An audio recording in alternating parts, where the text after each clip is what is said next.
আমরা আমলের দিকে জোর দিচ্ছি না এমন না, আমল করতে চাই আমরা খুব, কিন্তু কোরআন সুন্নাহর গভীর জ্ঞান অর্জন করা এবং সমসাময়িক বিশ্বের জ্ঞানগুলো অর্জন করার দিকে আমরা কিন্তু খুব একটা ফোকাস করছি না। আবার অনেকে তো এখন পর্যন্ত এই যুগে এসেও জেনারেল শিক্ষাকে স্বীকৃতি দিচ্ছেন না, এই শিক্ষাটার দরকার আছে, কোরআন সুন্নাহর সাথে এই শিক্ষাটা অর্জন করলে বিশ্বকে এগিয়ে নেওয়া যাবে, আমরা তো স্বীকৃতি দিচ্ছি না। ইংরেজি শিখলে এখনও অনেকের চুলকানি হচ্ছে, এটা দরকার নাই। ম্যাথামেটিক্সের দরকার নাই, সায়েন্সের দরকার নাই, আইসিটির দরকার নাই, হ্যাঁ, আন্তর্জাতিক বিশ্ব সম্পর্কে জানার দরকার নাই, এগুলো কিন্তু আমরা এখনও ঢুকাচ্ছি না, ঢুকালেও খুব লো স্কেলে, যেটাতে খুব একটা কাজ হচ্ছে না। তো দেখেন, আমরা আমলের দিকে খুব ফোকাস করেছি ঠিকই, কিন্তু পরিপূর্ণ জ্ঞান অর্জনে কনস্ট্রাকটিভ সিলেবাসের দিকে আমরা কিন্তু সবাই ফোকাস করি নাই। বিগত 100 বছর আমরা পিছিয়ে আসছি এখানে।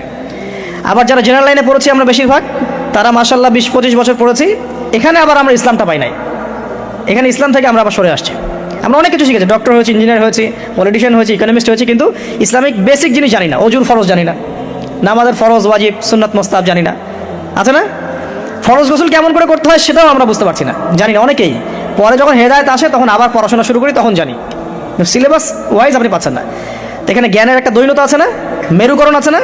এই জ্ঞানের মেরুকরণ হচ্ছে দায়ী, প্রথম কথা। তারপরে হচ্ছে কোরআন সুন্নাহ থেকে সরে আসা, 2 নাম্বার। 3 নাম্বার, আমল করেছে ঠিকই, কিন্তু পরিপূর্ণ আমলে আমরা বিশ্বাসী না অনেকেই। হ্যাঁ, যে আমলগুলো করলে কোনো সমস্যা হয় না সেগুলো করছি ঠিকই, যে আমলগুলো করলে সমস্যা হবে সেগুলো আবার করতে চাই না। কীরকম?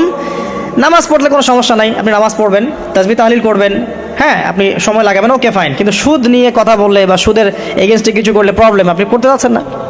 ওটা নিয়ে লেকচার দিলে আপনার চাকরি থাকবে না, আপনার ইমামতি থাকবে না।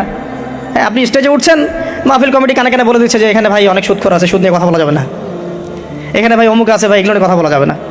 হ্যাঁ, আমাদের মাহফিলে যিনি দান করেছেন উনি আবার